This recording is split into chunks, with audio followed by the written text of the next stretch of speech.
I'm Brittany Lewis with Forbes Breaking News. Senator Chris Murphy took to the Senate floor Thursday to blast Republican lawmakers for not supporting the Honoring Our Pact Act.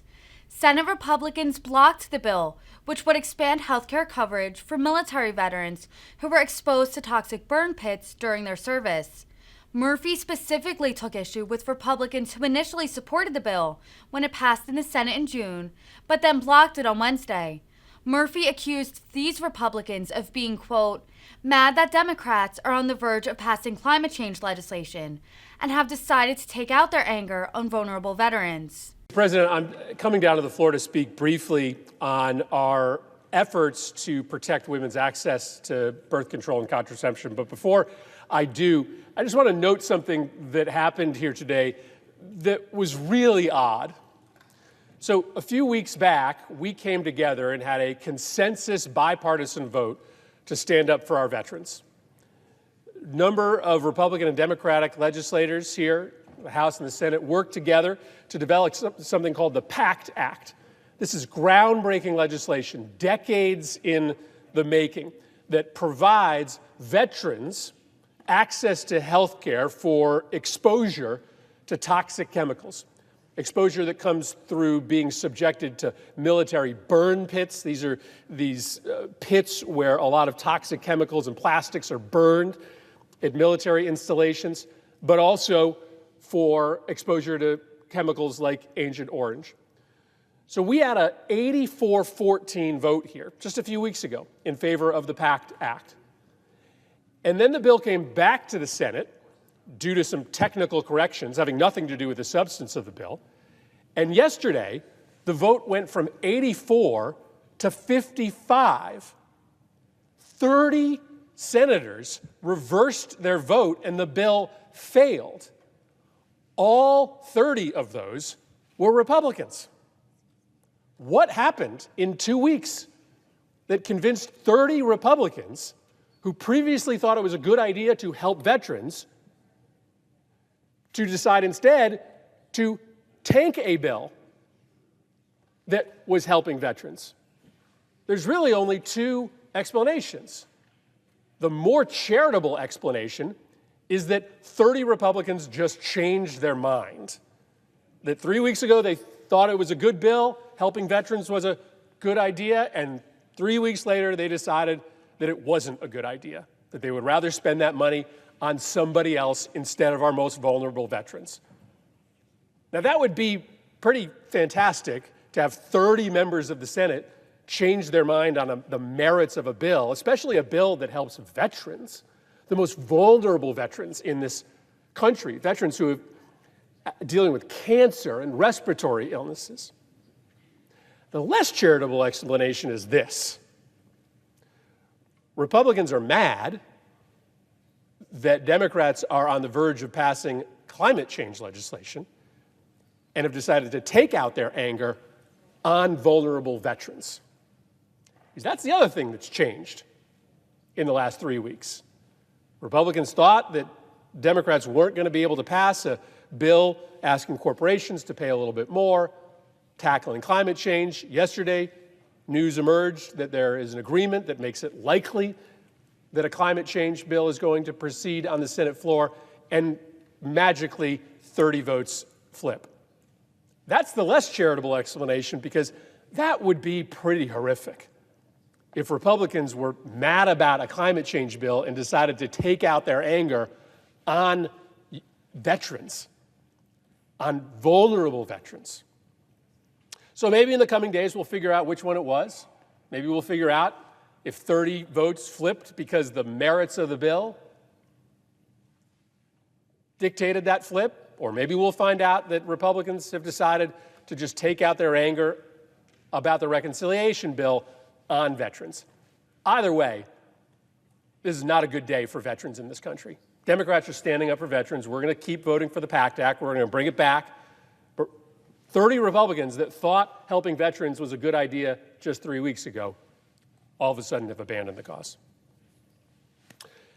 Mr. President, I came down to the floor to talk about something that happened yesterday as well. That was an effort by Democrats to get a bill on the floor that would protect women's access to contraception. And Republicans predictably blocked that bill from receiving consideration. And I want to talk about the broader picture of what's going on here today. J.D. Vance is a candidate for the United States Senate. He's a Republican star. It's maybe the party's highest profile candidate running for the Senate. And here's what he said about men who beat up their wives.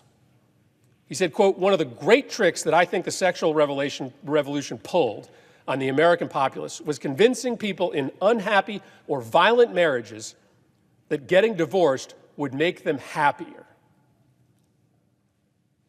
Women should stop complaining," he suggests, "about getting the crap beat out of them. Should stop trying to leave abusive husbands and just stick it out."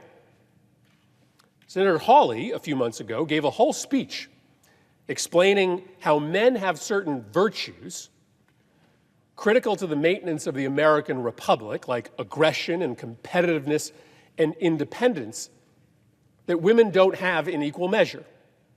He made a pretty unapologetic case for the superiority of men over women.